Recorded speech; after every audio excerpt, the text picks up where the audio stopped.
again to Tuesday Talk with Key West Lou. I am your host, Louis Patron. Been a big week again. These weeks are too heavy. We have too many serious matters going on in our country alone, forget worldwide. It's terrible. The whole thing is terrible. People are suffering in this country. Things are not good, and I hope our society, our country wakes up. And I do blame Donald Trump for all this. We made a mistake in electing him. He is our duly elected president. Hopefully we'll knock him out of the box in 2020 by the vote. And hopefully before then he gets impeached. What can I tell you? That's how I feel. The man is destroying my country and your country. Let me talk first about the shutdown. His idea, no one else's, the shutdown. He shut down part of the country, part of the government, 800,000 people. As of today, it is the longest shutdown in U.S. history, 25 days. Isn't that amazing? 25 days. That means that 800,000 people are not being paid. Half of them are working and will get paid later on, hopefully and technically, and the others aren't going to see any money, the other 400,000. These are not rich people. These are $30,000, $40,000, $50,000 a year governmental employees, most of them. Paycheck to paycheck, like most people in our country today. And he doesn't care. He doesn't feel for them. He doesn't understand what they're going through. He needs that wall to preserve his image, to make his people know that he fought hard for a wall that really isn't needed, is not required. Now, he says we've got a national emergency here. There is no national emergency. A national emergency is if someone came over and bombed us today, if it was another Pearl Harbor or another 9/11. That's a national emergency. Keeping the people from crossing the border seeking asylum is not a national emergency, but he's trying to sell that bit so he can move, hopefully, get the Army involved more than they are, and compel the American people to say, we've got to do this because there's a national emergency. Then he'll have money to build his wall and everything else. Now, he tells us that these illegals are coming through the border from Mexico. Well, where they are coming, many do come. I'm not denying that. Not as many as come through Canada every year. More come through Canada than through Mexico. We're not doing anything at that border. More come into our major cities on ships and planes. We're not doing anything about those people. It's just this wall he wants to build on the Mexican border. And interestingly, where he plans on building the wall are in the places where the fewest Mexicans are coming through. Fact. Okay? Now, let me tell you another thing interesting about this whole thing. If this shutdown continues for 2 more weeks, the cost to our economy, the cost to the economy of the United States will exceed the price that he's looking for the wall. $5.7 billion, $5,700,000. It's $5 billion something.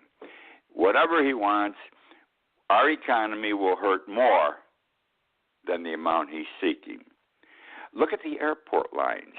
Fortunately, I haven't been traveling lately. I hate the lines to begin with, waiting to get on a plane to go through security, because they aren't getting paid. Many of them aren't working. And what happens, lines are long. Now, right now, a normal line that was taking maybe 15 minutes is taking an hour and a half. Next week it's going to be worse, because the longer this goes on, the fewer people that are going to show up for work. He doesn't understand. He's inconveniencing these people. He walks out of the White House, gets in a helicopter. Helicopter takes him to an airport. He gets on Air Force One. He takes off right away. He goes wherever he wants to go. Doesn't work that way for the people in this country. I want to switch briefly to the tariff wars. As those of you who read my blog, and I know many of you do, I got a number the other day, by the way. I'm working on something else, some promotion work for my blog and other things I do, and finally ascertain the actual number of subscribers I have to my blog. This little thing I put out every morning, which I've been doing for about 13 years now, And I got to tell you, you're not going to believe this. It takes my breath away. I have 69,000 subscribers. That's a lot, 69,000 subscribers. And I don't promote this in any way, other than maybe talk about it here occasionally or something. Anyhow, as those of you who read my blog know, I spend most of my time in the evening at the chart room at the Pier House. It's my first stop. It's my watering hole most nights. And the chart room was built in 1967 when the Pier House was built. It has never been remodeled since. It's a little room, very small. It hasn't even gotten a new coat of paint since 1967. It's exactly as Key West was in 1967. It still is today. I consider the chart room the crossroads of America. People come in from all over the world, not just every state, all over the world. And I get to meet them. Some come to visit me. I know a lot of people now. They come back every year. They become my friends, but a lot come because of the blog and they want to meet Key West Lou.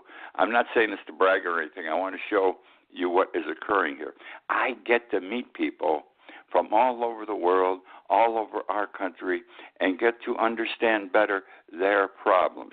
Let me talk about the tariff wars. You remember Trump said, "Ooh, tariff wars are good. I know how to win tariff wars." Just like people are taking a beating economically because of the governmental shutdown, people are taking a beating because of the tariff wars. Examples. Met a couple from New Jersey this past week. First time I ever met them. Relatively young, I'd say 35 to 40. College degrees. Husband became a farmer. His family wasn't in the farming business. He and two of his friends, though, thought it would be a good business to go into, and they've been making good money for about 10 years till this year. He told me he has not taken in a penny since November. Not one penny. Now, their farm's in New Jersey. It's a big farm. These guys bought it, and they work it. And they sell whatever they grow to a broker who immediately puts it on a ship, and it goes to China generally. He raises soybeans, corn, and barley. Soybeans, barley, and corn. Has not sold anything since November. That's why he has not made any money. So I said, gee whiz, doesn't this stuff rot? What do you do with it? He says, no. Fortunately, all these products can be stored. So he says, we're storing our silos, we're throwing it under tarpaulins, we're putting it in big barns, and we're saving it when we can sell it. Well, the problem is I also have met people recently from Iowa, and I've met people from Indiana who are soybean, wheat, and corn farmers generally. They have the same problem. They haven't made a penny. They haven't sold anything in about 3 or 4 months. They're hurting. They're storing everything in the silo under tarpaulins and everything else because they're going to sell when we get off this guy. I was going to swear, I apologize, but get away, remove ourselves from this tariff war, especially with China. We need China. China needs us. The only trouble is, I said to all of them, I said, well, when the time comes, the tariff wars are over, there's going to be an overproduction of soybeans, corn, barley, wheat to be sold. You can't all sell at one time like that where you've got all this per product because they got more product than they should have right now being stored. You're going to have a glut on the market, and you're not going to get your dollar. But at least we're going to get a dollar, they said, till things normalize. In the meantime, you think China's sitting on their ass? They're making big deals with Canada, and they're making very big deals with Brazil. And once these deals are made, they're going to be very hard to change for many years. I want to deviate for a moment. Something I saw today that brought tears to my eyes. What I'm going to share with you would melt even the coldest heart. There was a video on the internet, and it was an 11-month-old baby girl, mother, baby girl sitting on the mother's lap, and the baby sister, the mother's other daughter, who I don't know how old she was, but when they took a shot of her face, she had very few teeth left. She's at that stage of life. And here's the story. The 11-month-old is Scarlett Benjamin. When she was 3 months old, she had a bacterial infection. She lost most of her hearing because of antibiotics. Whatever the antibiotics were to cure her took away a significant amount of her hearing. Basically, she can't hear. A hearing aid was created especially for her and her problem. And when it was used yesterday for the first time, they videoed it. All right, cell phones. Everybody videos everything today. And the baby's on the mother's lap with this hearing aid on one of her ears. The mother's holding her, and her sister, the toothless sister, that time of her life, started talking to her. And the baby looked with this strange look at her sister, and all of a sudden bust out laughing. Picture an 11-year-old who goes crazy laughing. Then the mother as tears are coming down her face, talks to the little baby. She turns her head around, and she laughs even more crazy when she hears the mother talking. Brought tears to my eyes. I've got to tell you this. It was only a 2-minute video, but it was a tearjerker. Go find it. Please, for your benefit, see it. You'll find it under, this is the best I can give you for this, Best Days of Our Lives, quote unquote, Best Days of Our Lives. It seems to be under some sort of a reporter. Her name's Natalie Newport. She's the national curator at WAPT 16 ABC. I repeat, WAPT 16 ABC, Natalie Newport, National Curator, the best days of our lives. God bless this little girl. And this is where God is good. You follow me? God isn't always good. I wrote about this last week, but this is an instance where unquestionably God is good. I want to talk about the opiate crisis. Now, I'm going to share something with you may not be aware of. Until recently, more people were killed in the United States by automobile accidents. Most people were killed in the United States by automobile accidents. Makes sense. No one would argue with it. Well, the National Safety Council came out with their most recent numbers last week. The numbers were for 2017. First time in history, it isn't automobile accidents. It's opiates.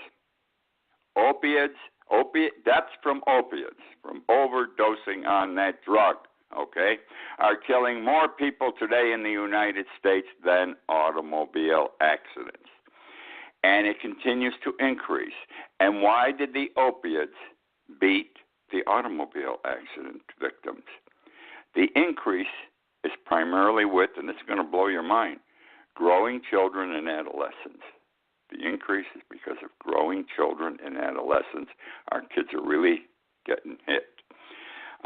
Now, I've written about this for the last 2 or 3 years, this opiate crisis. A lot of it starts off in Afghanistan. 95% of the heroin in the world in the United States comes from Afghanistan. And I've been questioning why. Tell me why we've been at war for 17 years in Afghanistan. Tell me why also, and everything I'm sharing with you is fact and what I've been writing about for 2 or 3 years, why, with all the bombs that have fallen in Afghanistan, with all the people that have been killed in Afghanistan, has not one opium field, poppies. They grow poppies that they turn into heroin. They even produce it there. Why hasn't one poppy field, opium farm been hit by a bomb? Why has not one opium farmer been killed? Why hasn't one warlord who controls the opium fields in certain areas been killed? Nobody gets killed. The farms don't get destroyed. Absolutely amazing, which has to mean people are on the take. This is big money when you're talking drugs like this. Huge money. And I say this, you got to have Afghanistan people, illegitimate, legitimate, on the take. You got to have the Afghan government, certain people there on the take. And I've also suggested, and I continue to suggest, got to have military personnel from the United States playing the game also on the take, because nothing ever happens that's bad to these people. In addition to which, our government spends billions of dollars every year to eradicate the poppy fields in Afghanistan, and never has one been eradicated. And that's the story there. Now, Donald Trump has many lawsuits against him. He has many problems. He's facing the Mueller investigation. He's got lawyers up the ass, the only way I can describe it.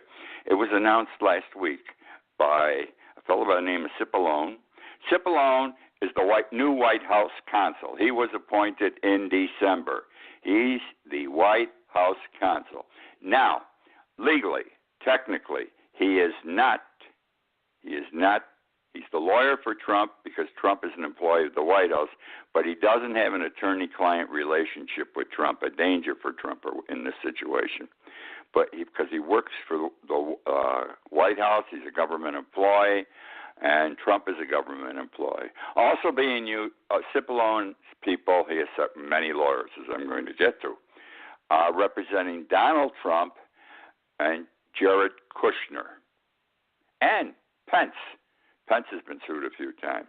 And these are the situations where these individuals are sued as President of the United States, Vice President of the United States. They got to have a title, all right? If they're sued in their governmental position, then they're entitled free of charge to lawyers.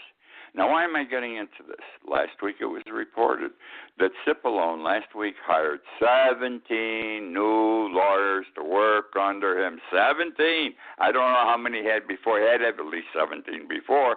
But 17 new lawyers to work on the Mueller investigation under him in the White House counsel's office. Look at all the lawyers these guys got. Look at all the lawyers the president has. And he doesn't pay a penny for them. Can you imagine? Now, when he gets sued individually, he has to pay his own, he has to get his own lawyer. He has his own lawyer. And I don't know who pays his personal lawyer. Would you believe I researched this? I spent about an hour on it, and I said, I can't find it. I don't know who pays Trump's lawyers. And I'm wondering if they're all getting paid by the government. Even in those situations where he sued as Donald Trump and not Donald Trump, President of the United States. Now, appreciate what I'm saying. The 17 new lawyers, Cipollone, and all the other lawyers that are representing these fellows, where they're sued in their official capacities, their salaries are paid by the taxpayers of the United States. You understand that? And it's been this way since 1993. I'll tell you what this reminds me of. Recall last year, we became aware for the first time that congressmen, if they chased their secretary around the desk or they entered into an illicit relationship with some woman, let's say, where they could be sued in their official capacity, and they were sued because of trying to have sex with a woman, they were pushing their position. Well, they would enter into a settlement quickly as possible, and the figures, many of the figures were in the six figures. And guess who paid that? You did and I did. The United States of America, the government of the United States, taxpayers' dollars. No one ever heard about this. Were paid. So if a fellow settled with his secretary who he chased around the desk $300,000, it came out of taxpayers' dollars. They had a special fund for this, a slush fund. And congressmen didn't have to worry about it. They got rid of that law last year when all these things sexually, the Me Too situations came up, and they stopped doing that. The president, his son, Pence, Jared, having their attorneys paid, who are their attorneys, White House counsel attorneys, and there's got to be a ton of them with the numbers I gave you. It's wrong, too. It's the same as Me Too. Why should the taxpayers pay for someone who does something wrong, like I assume Trump is doing? I assume they're all doing something wrong, okay? And that's the story there. Now, I want to talk about this guy, William Barr, who will be, he's going to get approved, the new Attorney General of the United States. I watched today. I was sitting here at my desk. I got the TV in the corner here, one eye on the TV, one eye on my computer screen. I'm working and watching the show and listening. Good-looking guy, 68 years old, retired. He's up counsel to one of the major law firms in Washington. He says he only has one client. If he's only got one client, he's got 15 assistants helping him with that client. So he really doesn't work. And he says, I'm basically retired. He was Attorney General of the United States under Bush 41, the first Bush, the father. But now he's packed it in at 68. All of a sudden, he wants to come back to work as Attorney General of the United States. He has to be out of his mind, okay? Especially in the atmosphere that's down there in the White House and in Washington today. He would like to be Attorney General again. I watched him today. He's before the Senate committee doing their advice and consent to see if he should be recommended. And he's going to be recommended because the Republicans control the committee. So there's no issue there. He looks good. He looks fatherly, grandfatherly, little heavy, speaks well, professorial, horn-rimmed glasses, button-down collar, perfect. And he started off good this morning. It didn't last long, about an hour and a half. And then he started, the questions got a little harder, and he started getting in trouble. But here's what the man basically says, that when the Mueller investigation, he's not going to fire Mueller. He and Mueller are very good friends. He has a tremendous respect for Robert Mueller. And he's going to let Mueller finish the investigation. But the way the law is set now for this special investigation, Mueller's report does not go to the Congress or to the people of the United States. It first goes to the Attorney General. And the Attorney General decides if it will go to Congress or Congress and the people. And if he doesn't do it, tough, we'll never see it. Or he says, I want transparency. I want everybody to see everything. But there's some things they probably shouldn't see. So what he's going to do probably is go through and take out the parts they shouldn't see. And what it boiled down to, he might rewrite it into a very short form and issue that. Not the way it should be, okay? We're going to get his report rather than the Mueller report, okay? Not right. Should he recuse himself, just like Sessions did? And I'm sure this issue came up when Trump asked him to be Attorney General. Recall last summer, William Barr wrote, he says no one asked him to do it. He was retired. He had nothing better to do. So in his home, he sat down. He wrote a 19-page document where he said the president, in effect I'm saying, the president of the United States cannot be impeached, cannot be indicted. All this crap going on with Mueller is crap. Hey, okay. But now he comes and he wants to be Attorney General, and I think he's got himself a problem here, and he's going to have to recuse himself, which means he won't get involved. He'll have a Robert Rothschild or somebody working it over Mueller. They asked him because would he go submit to the Ethics Committee? There is an Ethics Committee in government that reviews things and makes a decision whether the person involved should stay with that particular function or recuse themselves and not get involved in that particular case. He says, definitely, he is going to submit to the Ethics Committee his situation, having written that report and some public things he said. But, he said, if the Ethics Committee comes back and says you should recuse yourself, he says, it's up to me to decide whether I want to or not, because under the law, the only one that can recuse me is me. So I'm not telling you I will definitely accept the report of the Ethics Committee. I'll look at it and then decide if I want to also. Let me give you some other things. I'm not comfortable with this guy. This is what the man's trying to tell you. He's going to be our Attorney General, though. Why does this happen to us? We always get set up. The people of the United States are getting set up for an Attorney General who's going to be pro-Trump. That's right, but do what Trump wants. You can see it already from the way I'm talking. I don't even know where the hell they found this guy from, but he sends it a report last summer that no one asked him for, but he thought he'd mail it in. The president got a hold of it and said, gee, this must be a good guy to represent the people as Attorney General. He praised Jeff Sessions. Yes. He says regarding the things he did on the border and with regard to the wall, he had the highest respect for Jeff Sessions and he did things right. You know, Jeff Sessions said, take the kids away from the parents. Got it? He thought that was okay, all right? He also said twice, we've got to do something. He didn't say a wall, but we need some sort of a barrier. And you know why? Because thousands are coming across the border. Did you hear me? That's the number he used. Thousands are coming across the border. Into voter suppression. He doesn't see that there's a problem with voter suppression, that the people of color are being suppressed from voting. What he sees is that there are people who are cheating to get more votes by, making the dead vote 10 times or things like that. And that's the voter stuff that he has to deal with. But he doesn't see the minorities getting screwed in the last few years. So, my friends, I don't like this guy. I don't think he's going to be good for our country. And we're never. I don't know if we're ever going to hear the true story about the Mueller investigation, what Mueller finally came down with. Mueller is a very smart man. I just got a feeling somehow and legally this thing's going to get out, and I hope it does. The whole world should know what happened here because it cannot be good for Donald Trump, and we should know. Today, Donald Trump, guess what they announced?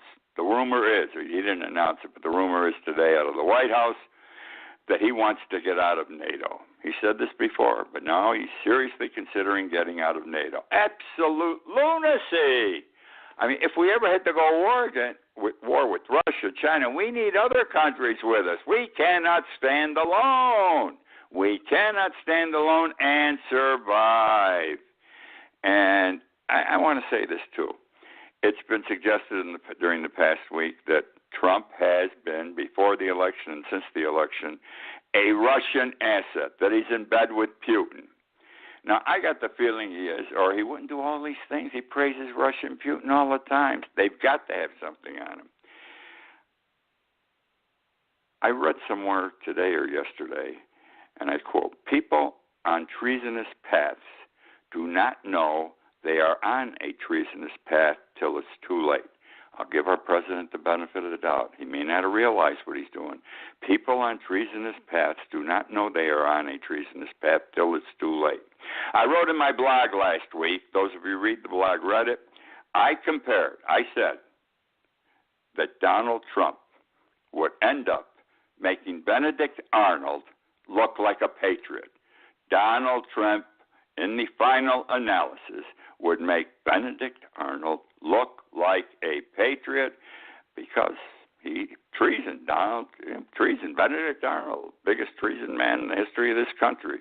I sense Donald Trump is going there. Where am I now? Oh, one last thing because I'm running out of time. There's a new caravan that just left this week. Yep, from Honduras, 600 people. It left on the 11th. 300 are walking, 300 are traveling on a bus. Washington immediately announced that the United States troops that have been deployed to the border, their time, though, they're supposed to come back this month or next month, has been extended through September. My concern is at some point somebody's going to shoot somebody, and it's going to be a terrible thing that's going to happen at that border. That's the show for this week. I have so much more here. I'm seriously considering extending this to an hour at some point. But anyhow, I'm glad you joined me. Thank you. As I told you, the numbers go up every week. I absolutely love this show. And I thank you again for joining me, and I look forward next week to joining you again. Good night. What's in store for your business this week at Staples? Doing business like a CEO while saving like a CFO. Staples has all the supplies you need to run your business like a boss at prices that'll make your bookkeeper smile. Now that is an achievement. Everything from markers and pens to 2019 desk calendars. And right now, a 12-pack of Sharpie markers and an 8-pack of Expo dry erase markers are only $4.99 each. At Staples, where there's a whole lot in store. Ends 1/19/19, in store only.